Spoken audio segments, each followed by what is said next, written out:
So basically, it all started me as being a skater, and I was skating down this street after school, and I just happened to stop in front of this store, but I didn't realize I was standing in front of the door. And this gentleman came out and said, "Hey, can you move a little away from the door?" Me being a punk and not really caring what he said, I moved like 2 inches. And he came out and he said, "If I give you this comic book, will you just leave the store area?" And I said, "Sure, no problem." So I went home and I read this Avengers 129 1,000 times, upside down, sideways, read every ad. And I said, "Okay, I got to start collecting comic books." And at that time, I'm 12 years old. So where you then get your money from? So they had 10-cent boxes. And so what I would do, my parents would give me $1 and I'd ride my Huffy sports bike with all the foam pads all over the place and to school and pull over at Safeway and buy 4 packs of Bubblicious for 25 cents. And then at lunch, I would pimp out these packs of Bubblicious for 50 cents each. So I'd make my $1 for lunch and I'd go across the way and I'd get my 10 comics, to the point where I was so obsessed that I would practice crashing my bike and tuck and rolling to protect my comics. So we would have beds on the side of the sidewalk doing this. And so anyways, I was in there one day and gave my 10 comics, and guy walks in and he walks to the back and he grabs this Batman #4 off the wall and walks out. So the owner's wife comes in and says, "Oh, we sold the Batman #4. And he goes, "No, I thought you sold it."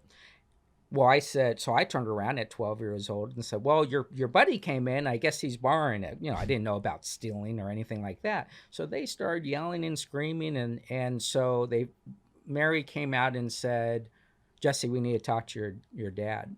And my dad, growing up, he worked for the mafia on the Strip. He was one of the first pit bosses. So he worked on the good side of the mafia family. So he wasn't really someone that you approach and say, "Hey, your kid's stealing comic books from us." So I'm like, well, you can talk to him, not realizing that at the end they were offering me a job, but they didn't know how to offer a 12-year-old a job. Yeah. So my dad came in and said, "Okay, starting tomorrow, you're working at the Friendly Neighborhood Comic Book Store. You're working for comic books, bags, and boards. That's how you're then get paid." And it just evolved into this very cool. You couldn't write a book about it. If you wrote a book, people would say there's no way it happened this way. 3 weeks later, they got Jack Kirby doing a store signing, and I'm watching the line for Jack Kirby. I'm having dinner with Jack Kirby. 2 weeks later, I'm at San Diego Comic-Con for the very first time in 1983. I haven't missed one since. And to think at 12 and 13 years old, you're just trying to learn how the Green Lantern ring works. You're not really prepared to be standing by this great guy and watching people cry while he's signing their books. And you go to this convention. Did he have a significance to you at that time? No. So you were just seeing everyone else reacting to him, and that had an effect on you. Yeah, sure. And at that point, I didn't even know who he was. Yeah. And as we were having dinner, he had said to me, I just bought Avengers 172, which has Hawkeye on the cover. But he said, "Who's your favorite hero?" And I said Avengers, because that's the only thing I really was collecting back then.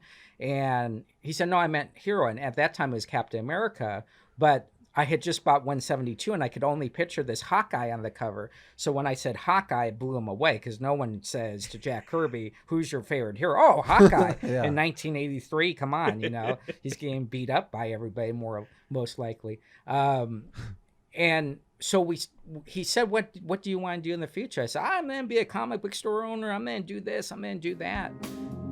And it started from there.